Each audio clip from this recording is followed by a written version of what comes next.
बताओ बच्चे, क्या बहुत सारे लोग सैलरी इनकम कमाते होंगे? हाँ या कम? क्या लगता है? इस दुनिया में बहुत सारे लोग नौकरी कर कम। या कम लोग?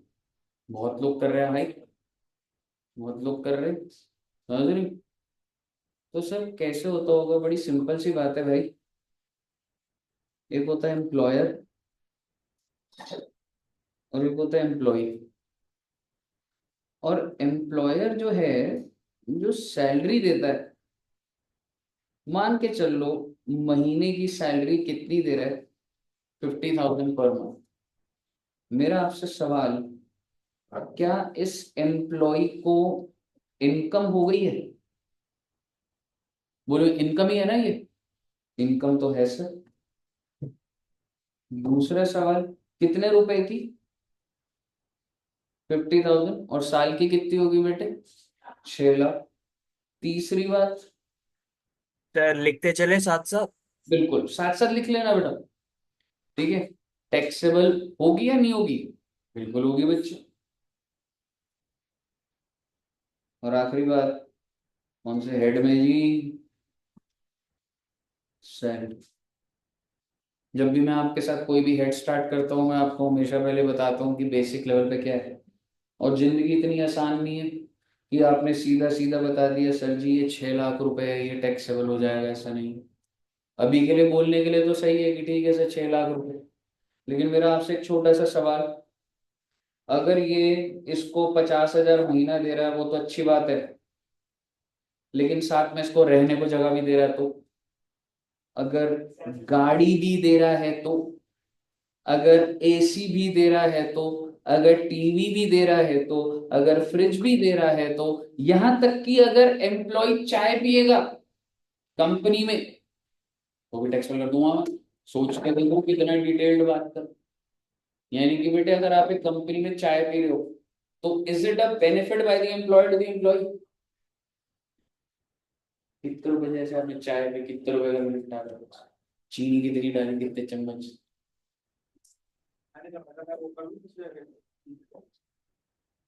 दिसंबर वाला है तो भाई टाइम वेस्ट मत करो, पढ़ ले अपना दूसरा। सो बेसिकली आप मेरे को बताइए, तो तेरा कैपिटल गेन रहता था? अच्छा सोचना 2.5 दिन पूरा करा दूं। ठीक है बच्चे। तो कहने का मतलब है, इतना आसान नहीं है सर जितना दिख रहा है आपको। तो बस ठीक है sir, 50,000 per month end taxable. तो I would be taking 10 to 12 classes जिसमें मैं पूरा सैलरी है। समझ रहे हो? तो सैलरी जो है, सर ये कौन से सेक्शन में ये सारी बातें बताई जाएंगी? ये बताई जाएंगी बच्चे सेक्शन 15 टू सेक्शन 18। सॉरी, 15 से 17 के बीच में ही होगा, तीन ही सेक्शन।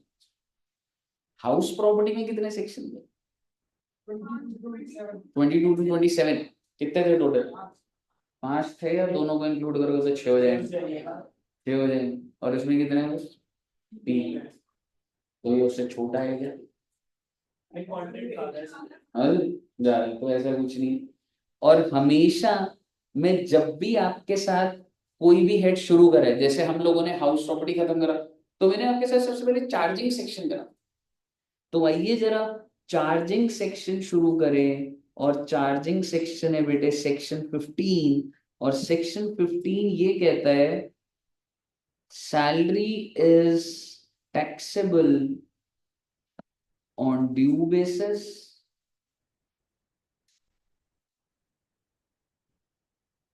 और receipt basis, whichever is earlier। क्या बोलना चाहते हो सर? अब इससे बता दूंगा आपको। मेरे को एक बात बताइए, आपके हिसाब से एडू जंक्शन में कौन कौन एम्प्लॉय है? एम्प्लॉय कोई है? Employee Edu Junction? Minki ma'am, Anuradha ma'am, और संजय। संजय को मिल गया। और भूषण सर एम्प्लॉय नहीं। लेबर, वो तो कहते हैं ना दिहाड़ी मजदूर। ठीक है, सो बेसिकली जो एम्प्लॉई है कह सकता हूँ उनको सैलरी देते होंगे। तो आपके हिसाब से अगर मैं आपको बोलूं कि एड्यू, अच्छा सैलरी कौन देता है? दुष्यंत सर में देता है, एड्यू जंक्शन देता है, एड्यू जंक्शन फर्म देती है, फर्म ने अपॉइंट करा, फर्म देती है सैलरी। तो अभी अप्रैल निकल गया, मई निकल गया, कितनी सैलरी होगी आपसे अगर आइडिया, अगर फिर किसकी, हमने सबका लिस्ट हमारी तैयार है, मिनकी मैम की, हाँ 25-30, 20 बहुत है। मैम को बोलूंगा नीचे जाके कि मैम आप इतनी मेहनत करते हो और ऊपर कुणाल कह रहा 20 बहुत है, तो आगे से अब आपकी सैलरी है 20 ही रहेगी, क्योंकि बुलेट ना कैंसिल करा देंगे। ठीक है, सो बेसिकली जो भी सैलरी है, मैं तो आपसे आइडिया ले रहा था, मैंने बता नहीं छोड़ना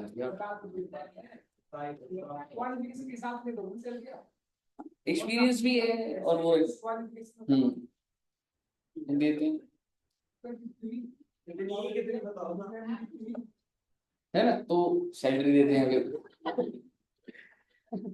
बच्चों को क्रेज अभी सैलरी हेड में नहीं था इतना, फिर कितनी हो फिर पता लग जाएगा। ठीक है, नहीं इतनी है अप्रोक्सीमेटली जो आप कह रहे हो, जो आप कह रहे हो कितनी, 1 लाख? अरे तो मैं लग जाऊंगा भाई, 1 लाख पर मंथ कह रहा है या पर एनम? अच्छा ठीक है, ठीक है, तो वही कितनी है अप्रोक्सीमेटली?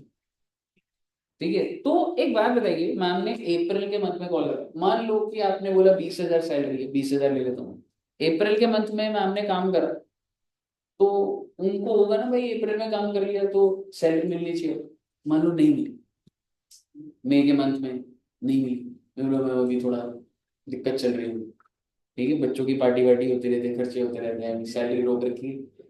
हाँ, और पार्टी से, तो ऐसे करते करते करते करते करते करते 12 महीने पूरे हो गए बेटे, और मैडम ने पूरे 12 महीने काम करा, मेरा आपसे सवाल, पूरे 12 महीने काम कर लिया, लेकिन सैलरी पे कितनी हुई? 0। मेरा आपसे सवाल, कुछ टैक्सेबल होगा क्या? कुछ टैक्सेबल होगा क्या? देख लीजिए, सरकार कह रही है मेरे पास मत आना, ये बोलने के लिए कि हमारा एम्प्लॉयर ने हमें पैसे नहीं दिए। Salary is taxable on due और receipt, whichever is the, if salary is due it's taxable, you received on, यानी कि एक तो मैडम को सैलरी नहीं मिली, ऊपर से आप मुझे बताइए क्या ये सही बात है? अगर सरकार ऐसा करेगी नहीं ना, तो हर एम्प्लॉय क्या बोलेगा, मैं तो सैलरी करना पड़ जाता है। यानी कि इट्स नॉट अबाउट कि आप रिसीव करो टैक्स दो, अगर आपकी ड्यू हो गई है तो आपको टैक्स उस पर देना पड़ेगा। इसी बात पे ही एग्जाम्पल बनने स्टार्ट हो जाएंगे, आइए जरा स्टार्ट करते। एग्जाम्पल नंबर 1 इसके नीचे, मिस्टर एक ए, बात बताओ सर, हाँ जब मेरी इनकम ही 0 रुपए है तो आप टैक्स कैसे ले लोगे भाई, उस पर टैक्स कैसे कैलकुलेट हो जाएगा? ड्यू बेसिस पे तो इनकम जीरो नहीं है ना, रिसिप्ट अब जीरो। किसी भी बेसिस पे लो, मेरे पे पैसे ही नहीं है तो भाई कहाँ से दूंगा आपको? बैंक में क्रेडिट हुआ मेरे, ये चेक कर लो नहीं, आप। नहीं हुआ तो फिर तो मैं बोल रहा हूँ ना, तू वोट क्यों इनकी देता है मैम बार बार देगी बीजेपी कहाँ से, को? ये बताओ आप। वो तो बिल्कुल बात सही सही है बात है, आप। तो आप सरकार, तो आप आगे आओ ना, बी तो द सरकार चेंज। क्या बेवकूफ है सर? उसको कुछ मतलब क्या बातें बोल रहे हैं, उसको जागरूक आ रहा समझ है, में भी आ रहा है नहीं आ रहा है? बिल्कुल आ रहा है समझ है, तू गुस्सा मत हो यार, कोई घर में सामान तो नहीं तोड़ रहा तू ऐसे? अरे नहीं सर। एक बात बता, एक बात बता, हम्म। चल ठीक है, तू क्या चाहता है, रेसिप्ट बेसिस कर दूं? हाँ जी, कर बिल्कुल। देते हैं चल। हाँ अब जी। तू मुझे बता, क्या लोग सच सच बताएंगे? हर कोई क्या बोलेगा? नहीं, नहीं बताएंगे तो आप कुछ और चीजें ट्राई करोगे ना। आप ऐसा थोड़ी है कि मतलब इलॉजिकल चीजें लाके बोलोगे आप लोगों को कि भाई नहीं भाई, आपके इनकम आए ना आए मुझे फर्क नहीं पड़ता। ऐसे थोड़ी होता है। अच्छा भी क्या करें भी बता, अगर नहीं संभाली जा रही तो कांग्रेस को मुझे दे दे, लेकर मैं आए, संभाल लूंगा गवर्नमेंट। भाई मैं क्या करूं भाई, 140 करोड़ की जनता है, मैं कोई मैकेनिज्म बनाना आसान थोड़ा है, 10 घर के लिए थोड़ा ना मैकेनिज्म बन रहा है। तो सर फिर आप गवर्नमेंट हो क्यों जब आप बना ही नहीं सकते, नहीं चला तो मैं तो सकते गवर्नमेंट देश? तो नहीं बना अरे ना, भाई तो किसी बता और रहे को दो ना। हो। सौरभ सर को दो, सौरभ सर चलाएंगे देश। मैं तो कह ही रहा हूँ। 2029 बेटे ध्यान रखना, 2029 में जहां जहां पे तेरे को प्रोविजन में दिक्कत आएगी ना, उसकी लिस्ट भेज दूंगा मैं, कि ये। केजरीवाल को हाँ। देना चाहिए सर, गवर्नमेंट संभाल हाँ, लेगा केजरीवाल, है कि नहीं?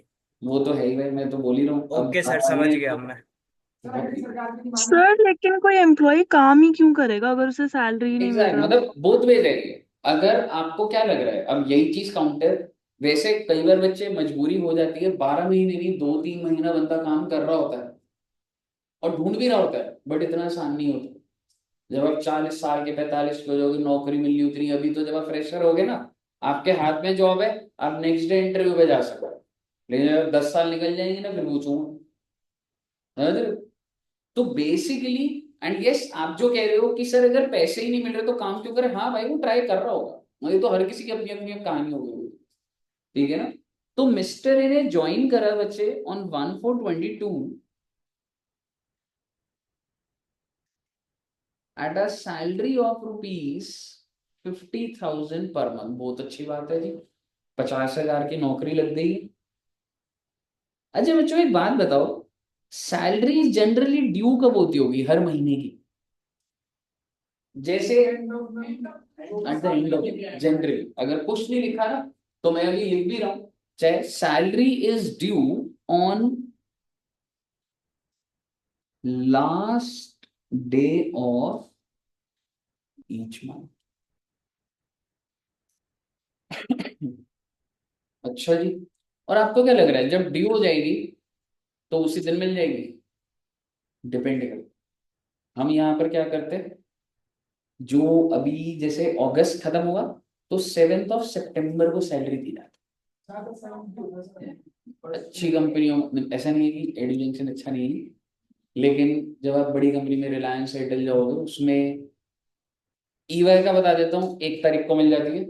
जब मैं एयरटेल में था, मंथ खत्म भी नहीं होता था, 25 को सैलरी मिल जाती है। हाँ। है? तो सर ये बेसिकली 7 तारीख का मतलब कॉन्सेप्ट क्या है? इवन। है जी। ये 7 तारीख का क्या कॉन्सेप्ट है? मतलब यार बहुत कोई जगह देखा कॉन्सेप्ट मैंने। नहीं है, जनरली है, मतलब ऐसे ही है। 5 को दे दे भाई, 1 तारीख को दे दे, कोई रूल नहीं है इस पर। ओके। मैं तेरे को यहाँ का बोलूँ, मैं 7 को ऑलमोस्ट सारी पेमेंट्स कर रहा हूँ। हमारा रेंट जा रहा होता है 5 को, तो वो इन्हीं 3-4 दिन में हम पेमेंट पे एनर्जी लगा लेते हैं, बट ऐसा कोई ब्याज व्याज बचाने का नहीं है। वो एक बस कंपनी के प्रोसेस है बस। कोई ऐसे कोई बहुत ज्यादा उसमें वो नहीं। अच्छा, salary is due on this, और अगर मैं आपको बोलूं salary is paid on 7th of next month, तो आपको बताना है salary taxable in previous year 22-23,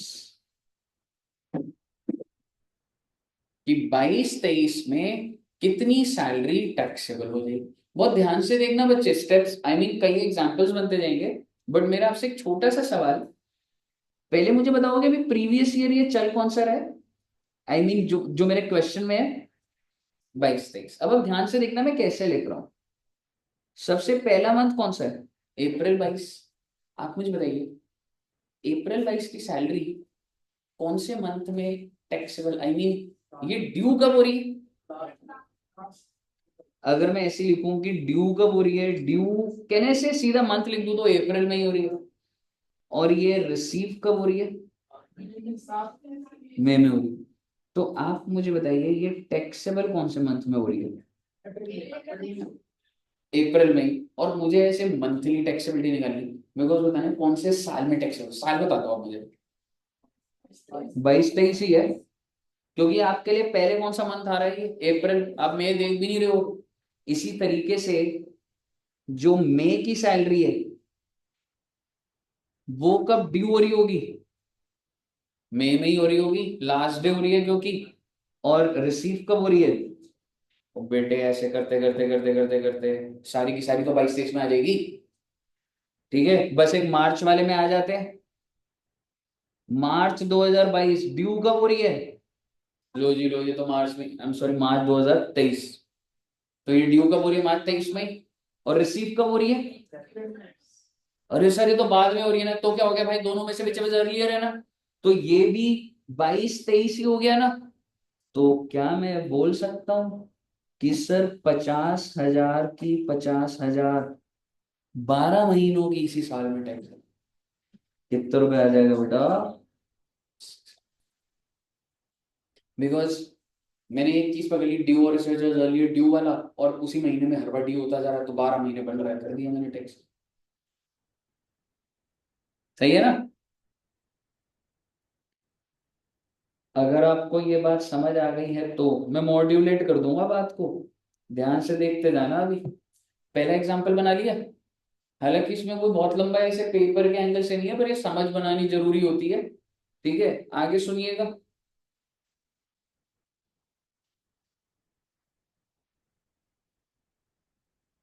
अगर मैं इसी क्वेश्चन को, आप एग्जांपल नंबर 2 चाहे बना लेना, ठीक है, आप ऐसे चेंज मत करना। एग्जांपल नंबर 2 बनाते हैं।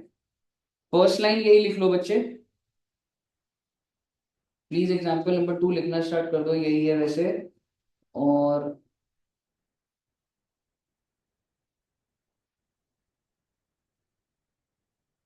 First day of next. भाई साहब ड्यू उस महीने में नहीं हो रही सर, ऐसे कैसे हो सकता है बेटे? क्वेश्चन बोलेगा तो हमने क्या करना है ना उसमें। अप्रैल की सैलरी ड्यू कब हो रही है? 1 मई। और रिसीव कब हो रही है? 7 में। और 22-23 का निकाल रहा हूं मैं। अब आप मुझे बता दीजिए, इतना लंबा कोई टेबल बनाने की जरूरत थोड़ा है रे। अब आप मुझे बता दीजिए कि प्रीवियस ईयर 22-23 में कितने महीने की सैलरी टैक्सेबल होगी? अप्रैल की होगी, अप्रैल से लेके अच्छा मार्च के बारे में बात कर लेते हैं। मार्च की ड्यू कब हो रही है? That doesn't fall in 22-23। End March की रिसीव कब हो रही है? Doesn't fall in 22-23, so it can not be taxable in 22-23। 11 महीने हो रहे हैं भाई। तो अप्रैल टू फेब ही है, क्योंकि वो ड्यू और रिसीव दोनों अगले साल हो रहा, तो अगले साल की टैक्सेबिलिटी बैठेगी। 50,000 इंटू 11, दैट इज 5 लाख। और अगर आप इतने ही समझदार हो गए हो तो एक बात और बता दो, ये बंदा नौकरी तो अगले साल भी करेगा। 23-24 में कितना टैक्स है वो? जो तूने 22-23 का छोड़ा वो तो होगा ना। समझ रहे हो? यानी कि मार्च 23 टैक्सेबल होगा 50,000। एंड अगले 11 का मतलब अप्रैल टू फेब 24, 50,000 इंटू 11, टोटल कितना आ जाएगा? अच्छा, समझ आया बच्चा आपको क्या चल रहा है? चलिए एग्जाम्पल नंबर 2 लिख लो, ये पूरा का पूरा।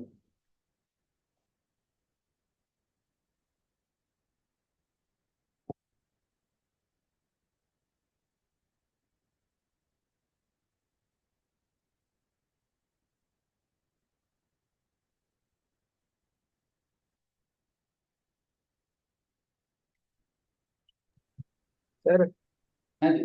है जी? सर सर एक बार थोड़ा बता देना सर, थोड़ा समझ नहीं आया। क्या बोल दो, कौन सा पॉइंट? सर यही एग्जांपल नंबर 2। देखिए एक बात बताना, जो 22-23 में जो तूने नौकरी करी, ये ऐसे। ठीक है, अब 22-23 में अप्रैल तो तेरा ड्यू भी 22-23 में हो रहा है।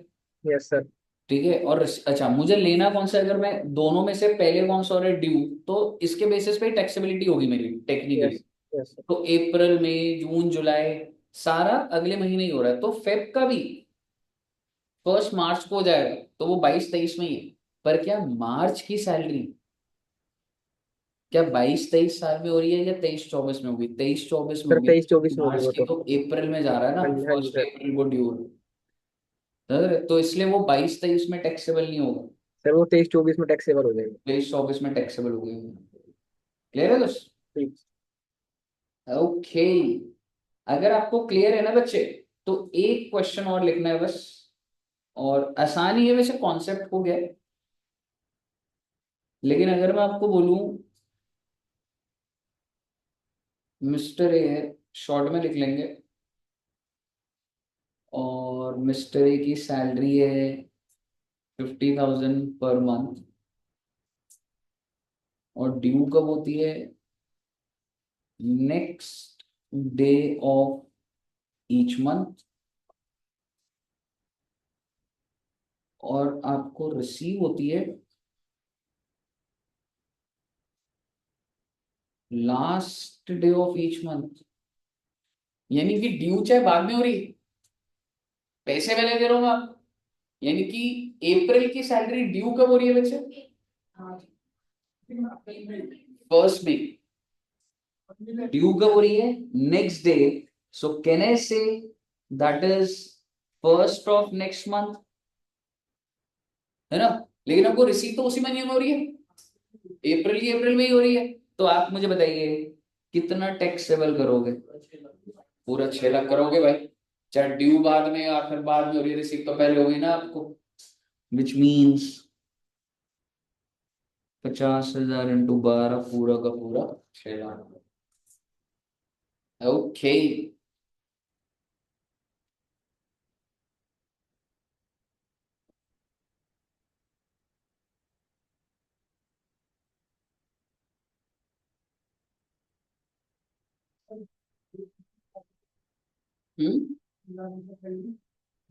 क्या है? 10। ठीक है बच्चे, आइए।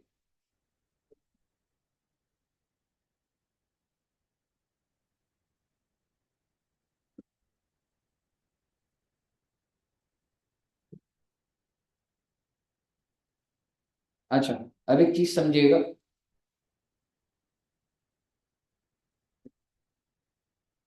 अब एक चीज समझिएगा। अब अगला कुछ मैं सिस्टम लिख रहा हूँ, हो गया ये वाला ना, ये वाला टॉपिक डन है हमारा। अब मैं कुछ लिख रहा हूँ, आप एक बार बताइएगा इसका क्या मतलब है। 10,000, 1,000, 12,000, 2,000, 18,000, 3,000, 24। समझ आ रहे हैं? क्या है ये, मतलब कुछ लॉजिक? सैलरी, ये क्या मतलब एक ही नंबर है ये? फिर किस लॉजिक से सैलरी को बाइफरकेट कर रहा हूँ? जैसे 10,000 रुपये, मतलब एक ही महीने की सैलरी है ये। सैलरी में से कुछ हिस्से मिल रहे हैं हर हम्म महीने। मतलब सैलरी में से सुन के, जैसे आपकी जॉब लग गई और ये लिखा हुआ नहीं आपको, क्या समझा आपको? जैसे जॉब लग गई भाई, बहुत है ना? क्या है? 10,000 रुपये क्या है सैलरी? ठीक है, ये सैलरी होगी। फिर ये 1,000 क्या?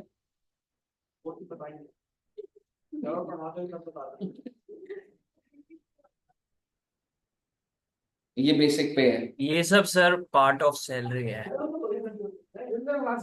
है? फिर ये क्या? 12,000? हाँ, सिर्फ 10,000 प्लस 1,000, 12,000। दिए, ओके। लिखा कुछ नहीं, पर इमेजिनेशन सही चल रही है आपकी। फिर ये क्या मिल गया? बोनस।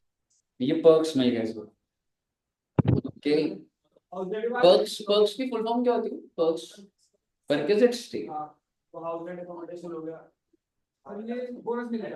ये बोनस मिल गया सर। सैलरी 10,000, बोनस 18,000 है। है 18,000 क्या मिल गया? अच्छा एचआरए भी मिल गया, ओके। 18,000 सबसे ज्यादा एचआरए मिल गया मतलब। फिर 3,000 ये बोनस। कह रहे जो जो नाम हमने लिखे हैं वो तो हम बोलेंगे ना। फिर 24,000, अब तो कोई नाम भी याद नहीं आ रहा। अलाउंसेस। अलाउंसेस। हाँ सैलरी 24,000 होगी, एडवांस वो ये तो दिमाग लगा रहा है यार सही, पर गलत लगा रहा है। आपने पढ़ाया नहीं ना। ऐसा कुछ नहीं है बेटा कि क्या टाइम पास कर रहे थे।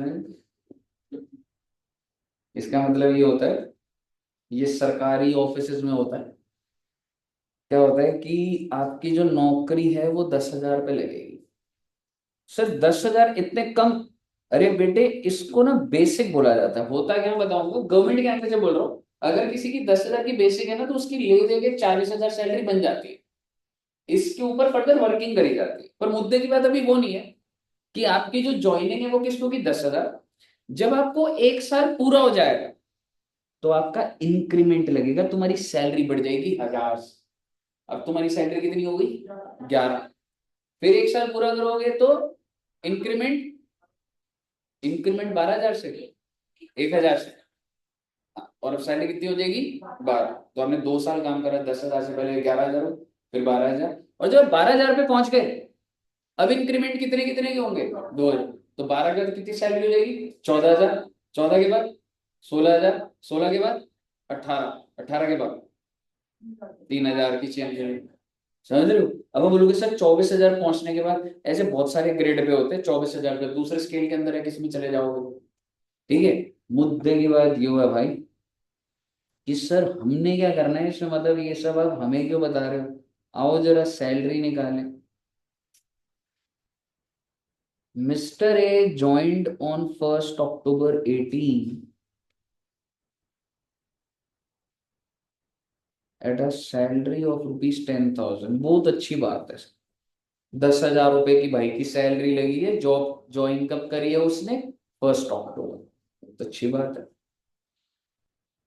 आपने बतानी है calculate salary for previous year 24-25।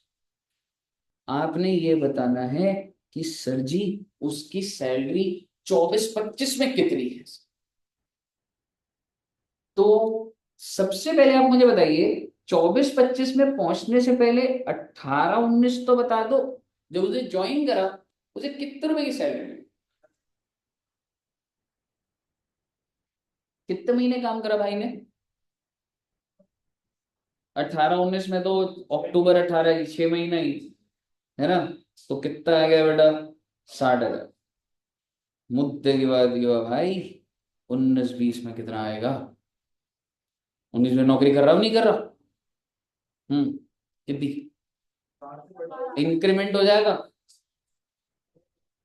11,000। मतलब आपका कहने का मतलब है कि अगर उसने 31 मार्च को ही साल खत्म होने से पहले एक दिन पहले ज्वाइन करा होता तो ज्वाइन करता हूँ 10,000 पे और अगले दिन बोलता मेरी 11,000 बढ़ा दो, क्योंकि साल बदल गया तो मेरे को इंक्रीमेंट। या उस बंदे को पूरा 1 साल काम करना पड़ेगा?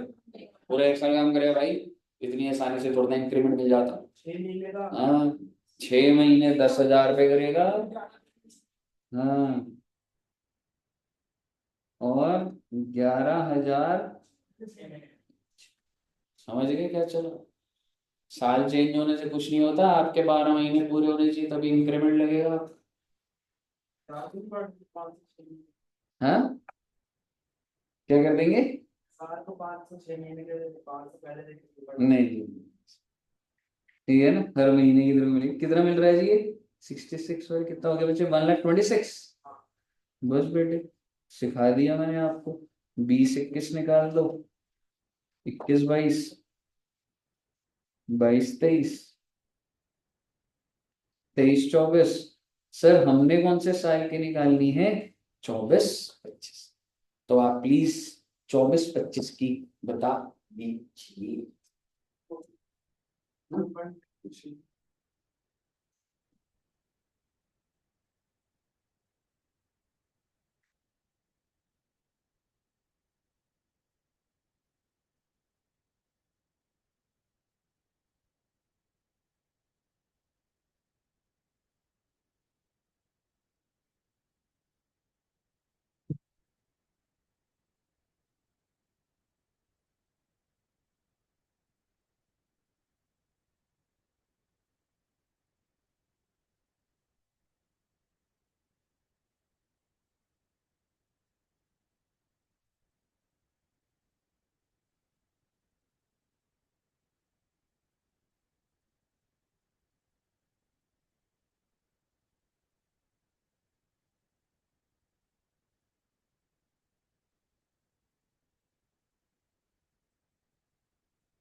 सर ऊपर का लिखा नहीं था।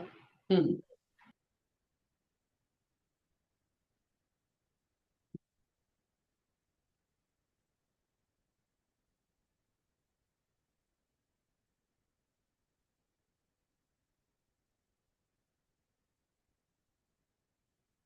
आगे कितना है 24 में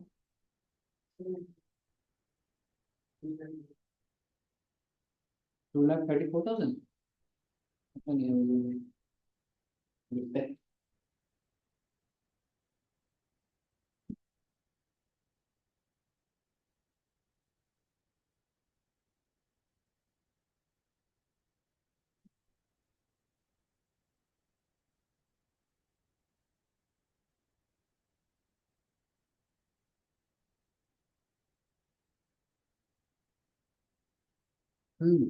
अमन जी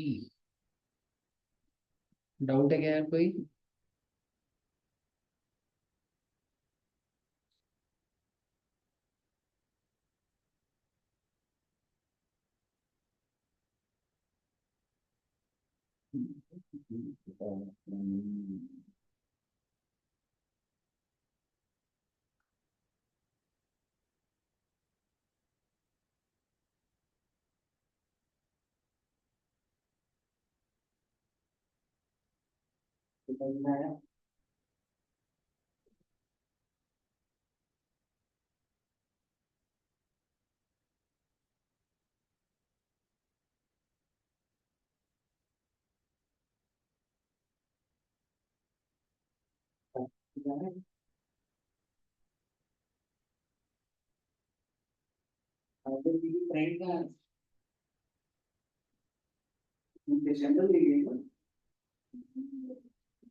आगे कितना है? यही है 2,34,000। पूरी बाइफरकेशन बताना मैडम इसकी 23-24 सॉरी 24-25 की।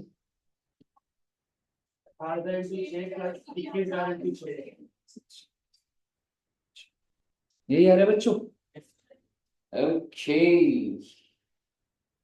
तो सही है सर। एक बेसिक लेवल पे आपकी अंडरस्टैंडिंग डन है।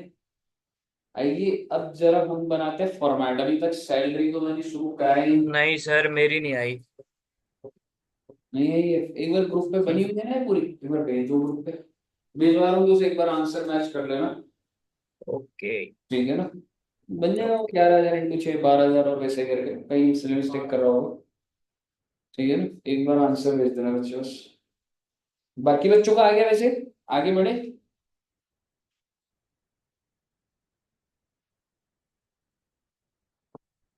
चलिए आइए बच्चों। अब एक ना फुल पेज पे फ्रेश पेज आ गया था ना बच्चों का आंसर? आ गया ना? ठीक है। आइए अब ना बच्चे हम लोग क्या कर रहे हैं।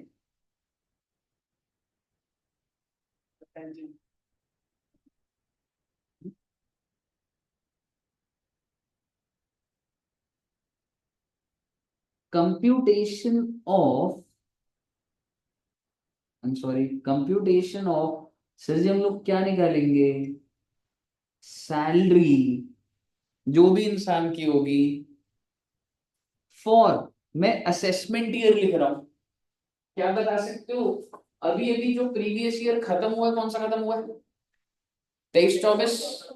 तो मान लो प्रीवियस ईयर 23-24 का निकालूंगा तो असेसमेंट ईयर क्या बोलूं?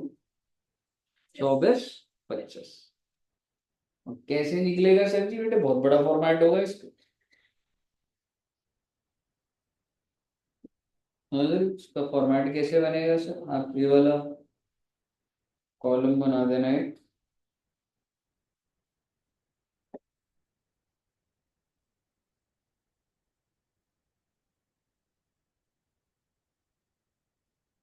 ठीक है ना? आइए अब आप कुछ चीजें समझना। एक बात बताओ, ये जो लोग सैलरी कमाते हैं इनके जो कल को आप भी जब नौकरी करोगे आपके अकाउंट में 1 लाख रुपए ट्रांसफर करें, आप सोच के देखो, कंपनी में 400 हजार एम्प्लॉय है, हजारों एम्प्लॉय, सबके वहां पैसा जा रहा है, उसका बाइफरकेशन होता है कंपनी के पास? नहीं। मेरे कहने का मतलब है, मैं अब आपसे स्टार्टिंग से बात कर रहा हूँ, कल को जब आप नौकरी के लिए आप बन गए CA CM, तो क्या सीधा जॉब लग जाएगी? कंपनी वाले आपके घर के बाहर खड़े होंगे, या आपको इंटरव्यू के लिए जाना पड़ेगा? जाना पड़ेगा। तो इंटरव्यू आप गए, सबसे पहले कौन सा राउंड होता है जनरली? पहला राउंड इंटरव्यू, जॉब पे जा रहे हो आप, imagine, गए नहीं, तो जैसे कंपनी ने बुलाया कि you can come for the interview, फिर फॉर्मल्स पहन के जाएगा या कैजुअल में जाएगा? फॉर्मल पहन के। क्या लग रहा है पहला राउंड किस चीज का होगा? कुछ, हाँ, राउंड मतलब ऐसे राउंड, हाँ राउंड, हाँ स्पीकिंग क्या, हाँ कि मतलब आपके कम्युनिकेशन स्किल्स कैसे हैं, ठीक है, सॉफ्ट स्किल्स कैसे हैं। तो पहला राउंड जनरली ना HR राउंड होता है। HR समझते हो, ह्यूमन रिसोर्स, और उसमें वो पूछते हैं सबसे पहले इंट्रोड्यूस योरसेल्फ। तो क्या बोलोगे आप इंट्रोड्यूस योरसेल्फ? फिर आप लोगों को बोला है इंट्रोड्यूस योरसेल्फ, ऐसे भी आप इंटरव्यू के ले रहे हो क्या बोलोगे? मैडम को घबरा रही हूँ। नहीं, तो बेसिकली होता है, मतलब जनरली आपको बता रहा हूँ, पहला राउंड क्या होता है बच्चे? HR राउंड होता है, उसमें वो ना जज कर लेता है आपके कम्युनिकेशन, टेक्निकल स्किल होता है उनको आता होता है। अगर आपके कम्युनिकेशन स्किल्स सही है तो आपको नेक्स्ट राउंड में भेजा जाता है, और नेक्स्ट राउंड में फिर आपसे टेक्निकल, जिस भी प्रोफाइल में अगर आपका इंटरव्यू है वो बंदा पूछेगा, मैनेजर से जो भी होगा वो पूछेगा, ठीक है, और फाइनली आपकी सिलेक्शन हो जाती है। तो आप मुझे बताइए, क्या आपको, यानी कि क्या जब आपकी नौकरी लग जाएगी तो आपकी जो कंपनी है, मान लो रिलायंस इंडस्ट्रीज लिमिटेड, ठीक है, और आपकी जॉब लग गई, मान लो दृष्टि जी की जॉब लग गई, तो क्या वो कोई रिटन डॉक्यूमेंट देता है आपको सिलेक्शन का या नहीं देता? क्या बोला जाता है? अपॉइंटमेंट लेटर, समझ रहे हो? तो अपॉइंटमेंट लेटर मिलता है बेटा हर किसी के पास। मैंने जब नौकरी करी हुई है, एयरटेल का अपॉइंटमेंट लेटर है, यूनाइटेड बैंक का है, जो भी कंपनी में है, आपको अपॉइंटमेंट लेटर मिलता है। क्या होता है अपॉइंटमेंट लेटर में, क्या लिखा होता है? That you have been selected for this company, इस डेट से आपकी ज्वाइनिंग है, आपको इतनी छुट्टियां मिलेंगी, आपकी ये जिम्मेवारी है, पूरा कॉन्ट्रैक्ट लिखा होता है, आपसे साइन भी कराया जाता है। और हाँ, और लास्ट पे सबसे इंपॉर्टेंट होता है, क्योंकि उसमें क्या लिखा होता है? सैलरी की डिटेल।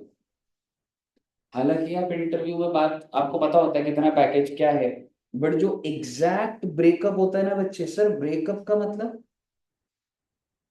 कुणाली ब्रेकअप का क्या मतलब समझते हो?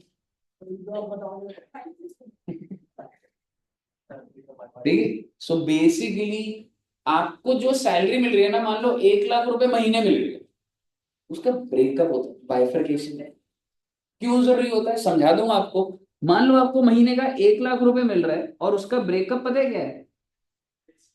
बेसिक सैलरी 50,000, और डियरनेस अलाउंस, अभी आपको नहीं पता ये सब क्या होता है, मैं ऐसी एग्जांपल के लिए, कितना 50,000, टोटल कितना हो गया?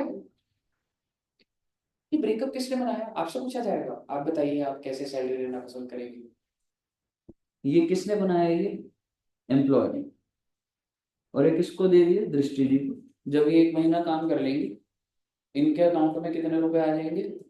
1 लाख। हालांकि 1 लाख नहीं आएंगे, इसी के अंदर ही PF भी होता है, इसी के अंदर टैक्स होगा, TDS कट जाएगा, बट अभी साइड कर दीजिए आप, हाँ मान लीजिए 1 लाख आ गया, तो जैसी मैडम को पैसा रिसीव होगा, ईमेल पर डॉक्यूमेंट आ जाएगा कि ये जो आपको 1 लाख मिला है, ये उसकी बाइफरकेशन है, आपको पता होना चाहिए। अब आप मुझे बता दीजिए साल का कितना ले जाएंगे मैडम? 12 लाख रुपए। और डिस्ट्री जी ने बोला सर इसमें कोई टैक्स बच सकता है।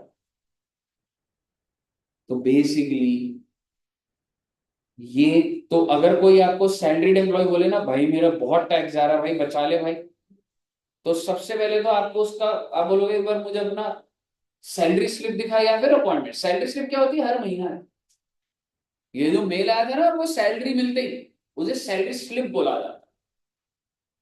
तो हर किसी के पास, हर एम्प्लॉय के पास सैलरी स्लिप होती है, जो ऑर्गेनाइज सिस्टम जनरेटेड है जी, समझ रहे हो। तो सैलरी स्लिप में क्या लिखा हुआ है मैडम के, बेसिक 50, डीए 50। मैं बोलूंगा मैडम आपका कोई टैक्स नहीं बच सकता, आपकी कंपनी घटिया है, आपकी कंपनी चाहती नहीं कि एम्प्लॉय का टैक्स बचे, इसलिए उन्होंने ये बाइफरकेशन बना कर दी है। हमने बोला सर क्या मतलब आपका बाइफरकेशन, मतलब ये बेसिक सैलरी भी टैक्सेबल होती है और डीए भी टैक्स। आपने कहा सर कुछ बदल दो, मैं थोड़ा पावर बदल दी। जो आपको जो पैसा दे रहा है उसके हाथ में पावर है कि वो उस पैसे को किस नाम से दे रहा है। अगर वो इसी नाम को बदल देता तो कुछ एग्जेम्पशन नहीं है। सो बेसिकली सैलरी के अंदर प्लानिंग करना ना एम्प्लॉय के हाथ में, ना एक बार जब हो गया तो किसी के हाथ में, किसके हाथ में है जी, employee. Are you ready to give a salary structure that is tax friendly, जिससे कि मैं मैक्सिमम एम्प्लॉय का बेनिफिट कर सकूं, जिससे मैं टैक्स बचा सकूं। ऐसी प्रोफाइल्स होती। बिग फोर में मेरी एक फ्रेंड है, उसका काम ही यही है। कंपनीज कितने सारे बिग फोर के लोगों को इसलिए रीच आउट करती है कि give me the most competitive salary structure. What do you mean by competitive, कि मैं जो भी पैसा दूं ना, टैक्स बच जाए मेरे पास। क्योंकि आप खुद बता दो मुझे, दृष्टि जी आपको एक जगह से 1 लाख रुपए का ऑफर मिल रहा है, और इसमें ना टैक्स तुम्हारा महीने का कितना लग जाएगा, मान के चलो 30,000, तो ले देंगे तुम्हारे बैंक में कितना है, 70। और एक कंपनी है भारतीय एयरटेल लिमिटेड, वो आपको हर महीना 80,000 देगी। हम बोलो सर 1 लाख के सामने 80, और बेटे ऐसा टैक्स स्ट्रक्चर बनाऊंगा 80 का 80 बैंक में रहेगा, टैक्स नहीं रहेगा। कौन सी कंपनी ज्वाइन करोगे आप, एयरटेल ज्वाइन करोगे आप। क्योंकि भाई सीधी सी बात है, मैं क्या करूं, पैकेज अगर 1 लाख रुपए का, मेरे जेब भी 70 बचता, क्योंकि कंपनी ने वैसे प्लानिंग ही नहीं कर रखी। और वही जो कंपनी चाहे कम दे रही है, अगर वो मेरे बारे में सोच रही है तो मेरा टैक्स बच रहा है। इस वजह से टेक होम सैलरी मेरे पास जो बच रहा है, मैं तो उस एंगल से देखूंगा ना मैं डिसीजन। तो आप मुझे बताइए कौन सी कंपनी बेटर हो जाएगी, एयरटेल बेटर हो जाएगी। And these are reasons. और आप ऐसा ना सोचिए, अगर ऐसा होता है एम्प्लॉय जाता है तो एग्जिट इंटरव्यू बोल के जाता है कि भाई आप मेरे को पैकेज आप बढ़ाते हो या जो भी कर रहे हो, मैं टैक्स इतना लग जाता, और उसी पैकेज पे सेम कंपनी में जाना मेरा बहुत टैक्स सेविंग। तो कंपनीज जो अच्छी, जो सेंसिटिव कंपनीज होती है टुवर्ड्स देयर एम्प्लॉइज, वो एक ऐसा टैक्स स्ट्रक्चर बनाती है, ऐसा सैलरी का स्ट्रक्चर बनाती है जिससे ज्यादा से ज्यादा बेनिफिट मिले। So the tax planning originates from employer. किसी का कोई हाथ नहीं है भैया, समझ रहे हो। मेरे एक रिलेटिव है, वो राडिसन कंपनी में काम करते। राडिसन कंपनी उनको 20 लाख देती है, किस नाम से, बेसिक सैलरी। उन्होंने मुझे बोला टैक्स बचा दो, मैंने तो बच ही नहीं सकता। लीगल तरीके, जब जब आपको बेसिक से मिल रहा है, और बेसिक का ट्रीटमेंट क्या है, टैक्सेबल, मैं क्या कर लूंगा इसमें। मैं अपॉइंटमेंट लेटर में चेंज करने की ऑथराइजेशन थोड़ा है मेरे पास। हाँ, मैं रेडिसन कंपनी बोले कि मैं बेसिक की जगह क्या क्या नाम लिख दूं फ्यूचर के लिए, वो आप सजेस्ट कर सकते। जैसे कि आपने नाम सुन लिए HRE, house rent, there is some benefit in that. ऐसे और भी बहुत सारे अलाउंसेस होंगे। तो अपने स्ट्रक्चर को बेटर बनाना पड़ता है। अब वो मेरे समझ आया बच्चे कि किस लेवल पर कहाँ पे ग्लिच होता है, क्या है। तो आइए सर जी, एक इंसान को जब सैलरी मिलती है तो मैं उसकी कुछ बाइफरकेशंस बता रहा हूँ। जैसे कि सबसे पहला, बेसिक सैलरी हो सकता है 10,000, 20,000, 25,000 महीना, जो भी मिल रही है, ये तो डिपेंड करता है, ठीक है। देन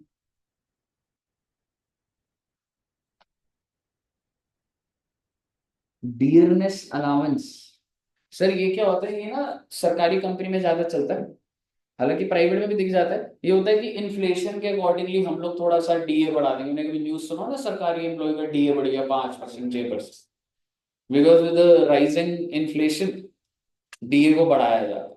सरकारी में होता है, प्राइवेट में ये सब चीजें इतनी नहीं होती। लेकिन आपको इतना समझ आ जाना चाहिए बेसिक सैलरी। मान लो आपको महीने का बेसिक सैलरी 20,000 मिल रहा है, टैक्सेबल है भाई। डीए मिल रहा है 20,000, टैक्सेबल है। जो जी टैक्सेबल है ना वो नहीं सिखाने वाला मैं आपको। जो जी टैक्सेबल उसको बार बार क्या बोलता रहूंगा, टैक्सेबल टैक्सेबल टैक्सेबल। आपको तो क्या सीखना है सर, एक्सेम्पशन कहाँ चाहिए, कहाँ पे टैक्स बच सकता है। अच्छा सर, बोनस के बारे में बताओ, टैक्सेबल होता है बेटे। आपने पूरा साल काम करा, आपको कुछ बोनस मिला, 10 लाख, 20 लाख, 25 लाख, 5 लाख, 2 लाख, जो मर्जी, टैक्सेबल। सर जी अगर कमीशन के नाम से पैसा मिल रहा है, टैक्सेबल होता है बेटे। तो सर जी बेनिफिट छिपा कहाँ है, बेनिफिट होता है जी अलाउंसेस। सर जी अलाउंस क्या होता है, कुछ नहीं होता है। आपको जो मैं पैसा दे रहा हूँ, बैंक में ही दे रहा हूँ, ठीक है, जनरली कैश में नहीं होता। 10,000 से ऊपर की सैलरी आप कैश में दे नहीं सकते किसी को, ठीक है। तो मैं आपको जो पैसा दे रहा हूँ बस किसी नाम से दे दूंगा, उसको क्या बोला जाता है, allowances. I am giving you money, that is anything given in cash is allowance. और अगर आपको कैश ना दे के मैं आपके घर पे एसी टीवी फ्रिज लगा दूं, काइंड में हो जाए तो वो परक्विजिट्स हो जाए, समझ रहे हो? तो अलाउंसेस में आप एक चीज समझिएगा, बहुत सारे अलाउंस मैं यहाँ पे लिख नहीं सकता, लेकिन अलाउंस में मैं एक छोटा सा एग्जांपल ये ले सकता हूँ। जैसे सपोज करो एचआरए। एचआरए की फुल फॉर्म क्या होगी, आपको रिसीव हुआ है, ठीक है, आप ऐसे लिख सकते हैं एचआरए रिसीव। मान लो 20,000 महीने का 20,000 मिल रहा, ठीक है। अब हम प्रोविजंस पढ़ के क्या निकाल लेंगे, एचआरए। तो टैक्स लेवल तो बाहर वाला ही होगा ना जी। मान लो तुमको रिसीव हुआ 20,000, मान लो एग्जेम्पशन आ गई 12,000, तो बाहर कितना लिख दूंगा मैं, 8,000। सीखने वाली बात ये है कि सर एग्जेम्पशन कैसे होती है, यही सीखेंगे, 40-50 मिनट लगाएंगे एचआरए। सर ऐसे करते करते बहुत सारे, हाँ बेटे बहुत सारा, लगभग 20 अलाउंस होंगे। तो मैं तो आपके साथ एक सैंपल लेवल पे लिख रहा हूँ। तो एक कंपोनेंट आपका क्या है जो बहुत ज्यादा इंपॉर्टेंट है, दैट इज अलग अलग तरीके के allowance. Travelling allowance, daily allowance, convince allowance, helper allowance, children education, children hostel, transport allowance, ठीक है, एम्प्लॉइज ऑफ ट्रांसपोर्ट, लिस्ट सारी याद हो जाएगी आप, ठीक है। तो एक कंपोनेंट क्या है हमारा, अलाउंस। दूसरा होता है बच्चे परक्विजिट्स, सेकंड इज परक्विजिट्स। और परक्विजिट्स किस में होते हैं बच्चे, ये काइंड।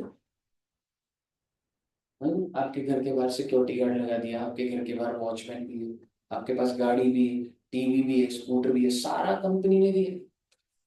तो क्या जो भी कंपनी आपको दे रही है उसमें कुछ वैल्यू अटैच नहीं है, बेनिफिट काउंट करना पड़ेगा उसको। तो बेसिकली आप ये कह सकते हैं कि हम सबसे पहले निकालेंगे वैल्यू ऑफ परक्विजिट, और फिर देखना पड़ेगा कि क्या सरकार ने कुछ एग्जेम्पशन दिया है। तो उसमें ना जनरली क्या लिखा होता है बच्चे, टैक्स फ्री।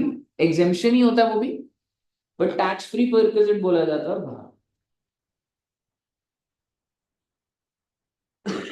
सॉरी। और ऐसे बहुत सारे परक्विजिट्स है। एंड थर्ड इज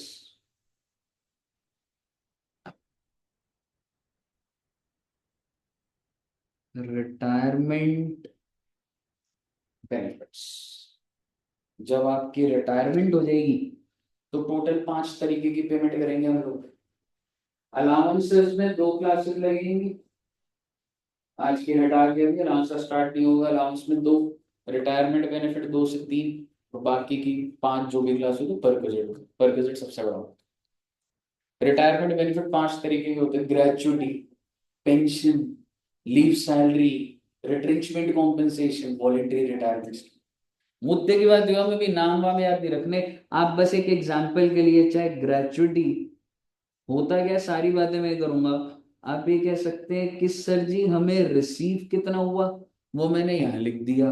अच्छा सर उसमें से एग्जेम्प्ट कितना हो जाएगा, वो मैं नीचे माइनस कर दूंगा, तो बाहर आ गया ना ये टैक्सेबल वाला। ले दे के सैलरी के 3 कंपोनेंट्स हैं, major allowances, perquisites and retirement। और जब आप इन सब चीजों का टोटल करेंगे तो आपका आंसर आता है बच्चे ग्रॉस सैलरी। और इस ग्रॉस सैलरी में से आपको मिलती है डिडक्शंस अंडर सेक्शन 16। ये चैप्टर 6 वाली डिडक्शन नहीं है, अभी मैं सैलरी के अंदर ही हूं, समझ रहे हो। तो एक होती है 16(1)(a), that is standard deduction. कितने रुपए की मिलती है बच्चे? 50। यानी कि अगर आपकी ग्रॉस सैलरी आ रही है तो बस क्या दिक्कत वाली बात है, हम सीधा सीधा 50,000 माइनस कर देंगे। फिर होता है बच्चे 16(2), ये होता है आपका प्रोफेशनल टैक्स। सर ये क्या होता है देख लेंगे बेटा, पता नहीं वो 16(2) है या क्या है, 3 है आई थिंक। ठीक है वो एक बार मैं आपको कंफर्म करके बता दूंगा, अभी लिख दो 3 है। तीसरा होता है बच्चे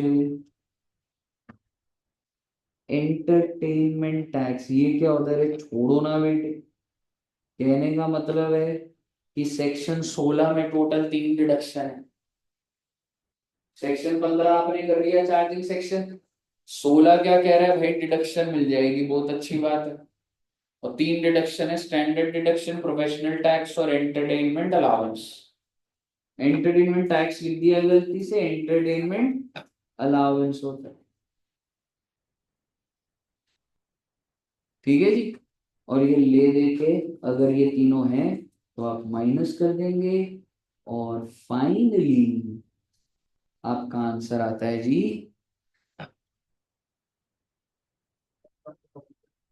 इनकम अंडर द हेड। तो जिंदगी इतनी आसान नहीं है कि बस आपने पता करा तेरी 50,000 सैलरी, साल का 6 लाख हो गया सैलरी कमाना। हाँ? सारा कुछ देखना पड़ेगा, क्या बेनिफिट्स मिल रहे हैं क्या नहीं मिल रहे। कहिए सर, ऑल क्लियर? ओके। बस एक छोटा सा नोट लिखेंगे इसके नीचे, और ये नोट किसको रेफर कर रहा है? बोनस। बोनस के ऊपर यहाँ पे लिख लेना बेटा नोट नंबर 1। ठीक है, नोट नंबर 1। चलिए, और नोट में लिखेंगे bonus is taxable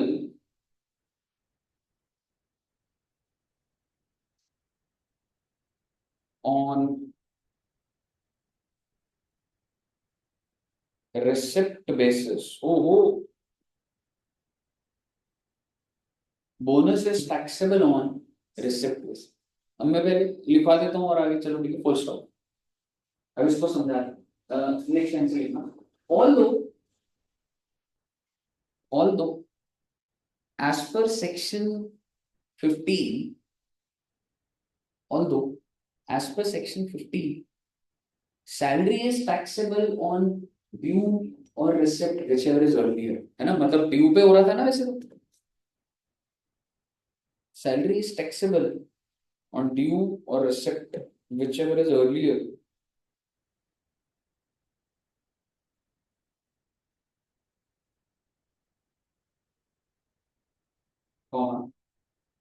however however bonus is taxable on receipt basis। यानी अगर आपको बोनस नहीं मिला तो क्या बोनस टैक्सेबल होगा? नहीं होगा। ओवरऑल हर चीज ड्यू बेसिस पे हो रही है, नहीं मिली को बाद में ड्यू है, पर बोनस नहीं होगा। ठीक है, इसके नीचे एग्जांपल लिखते हैं। एग्जांपल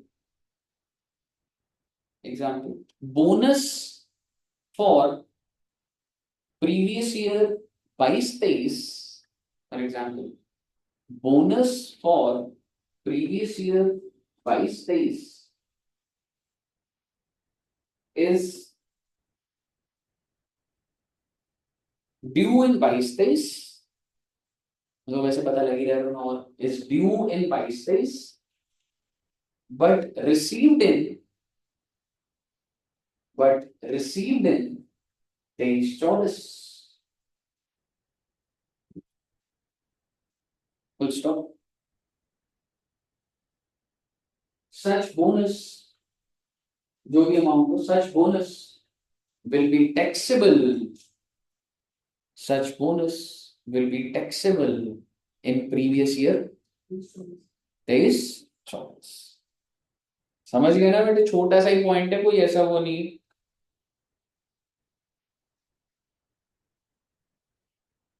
ऐसे एक छोटी सी बात, अगर 22-23 में ड्यू होता 100,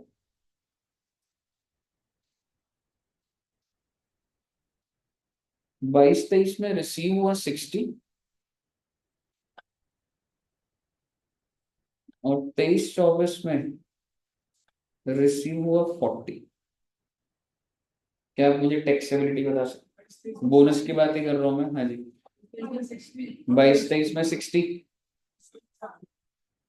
ठीक है, समझ आ गया। ठीक है, तो उसी एग्जांपल से ही वैसे हो गया, बस मैं आपको बता रहा हूँ कि जब जब रिसीव होगा भाई तब टैक्सेबल होगा। बताइए, कोई दिक्कत बच्चे? ओके, तो सर जी मेरे हिसाब से हमने आज का जितना हम क्लास 1 में कवर करते हैं एकदम कर लिया उसको। ठीक है, तो सैलरी का यहीं तक रखते हैं बच्चे। नेक्स्ट क्लास में आपका क्या स्टार्ट कर दूंगा मैं, अलाउंसेस। ये एक बेसिक लेवल पर आपका introduction. All clear till here? Very very very good. हाँ जी, ऑनलाइन में भी क्लियर है सब बच्चों को? समीर जी, निकिता जी, निखिल, क्लियर है दोस्त? Yes sir. Yes sir. चलो, ठीक है बच्चे, तो इतना रखते हैं। और जिन बच्चों का दिसंबर अटेम्प्ट है ना बेटे, वो 245 दोबारा ज्वाइन कर लेना है एक बार। ठीक है ना, दिसंबर अटेम्प्ट का। अदर क्या सोर्स, होगा सर उसमें? यार अदर सोर्स आज ना मैं पूरा रिवाइज करा दूंगा वो बच्चों को। पढ़ लिया सर अदर सोर्स बहुत ठीक बार। है, फिर कोई दिक्कत नहीं मैं फिर। कुछ और कर लूंगा, है ना?